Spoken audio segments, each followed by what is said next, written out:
Today could be the moment that changes the future of the Middle East forever, because what just happened between Iran, Israel, and the United States is not just escalation. It's a warning that this war is far from over. In the last 24 hours, tensions between Iran, Israel, and the United States have intensified dramatically, and the situation is becoming more unpredictable with each passing hour. It all started earlier today when Iran launched a fresh wave of missile attacks toward Israel.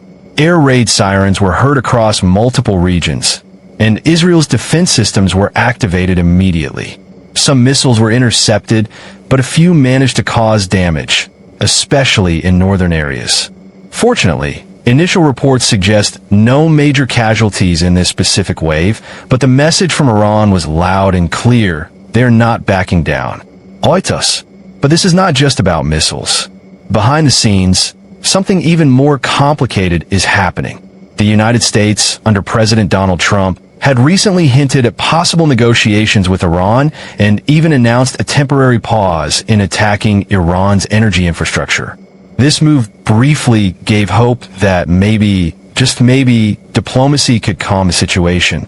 However, Iran quickly rejected those claims, calling them fake news and accusing the U.S. of psychological manipulation. This rejection has made things even more tense, because now it's clear both sides are not on the same page at all. Oitos. At the same time, Israel is not slowing down either. In fact, Israel has launched one of its most intense airstrike campaigns yet, directly targeting Tehran. Reports suggest that hundreds of strikes have taken place in a very short time, hitting military bases, missile production facilities, and intelligence centers. These attacks are being described as unprecedented in scale. The Guardian.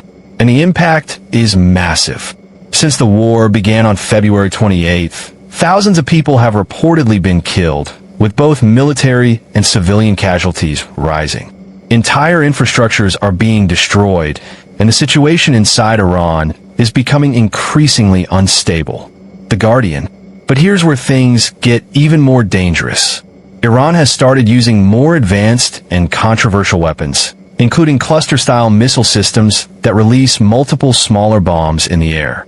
These are extremely difficult to intercept, and some of them have managed to bypass Israel's famous Iron Dome defense system. It changes the game completely, because for years, Israel's defense systems were considered nearly impenetrable. But now, cracks are starting to show, and that raises a serious question. How long can Israel sustain this level of defense under continuous attack? Meanwhile, the global impact of this war is already being felt. Iran has taken a major step by restricting movement in the Strait of Hormuz, one of the most important oil routes in the world. This single move has shaken global energy markets.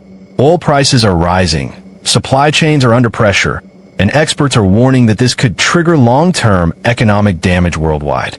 Oitos. And it doesn't stop there. There are also reports of indirect diplomatic efforts happening behind closed doors. Countries like Pakistan, Egypt, and several Gulf nations are trying to act as mediators, attempting to bring both sides to the table. There are even discussions about possible talks in Islamabad. But the reality is, right now, actions are louder than words. Missiles are still being launched. Airstrikes are still ongoing. Threats are increasing. And Iran has also warned that U.S. interests in the region could become direct targets if escalation continues. Oitos. So what does all of this mean?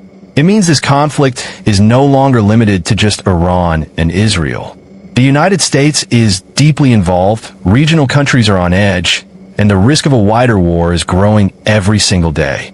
This is not just a regional conflict anymore. This is a global flashpoint. And the most important question right now is, are we heading toward negotiation or toward something much bigger? Because if today's developments have shown us anything, it's this. Neither side is ready to step back. And when no one steps back, history shows things usually move forward into something far more dangerous. So keep watching closely, because the next 24 to 48 hours could decide everything.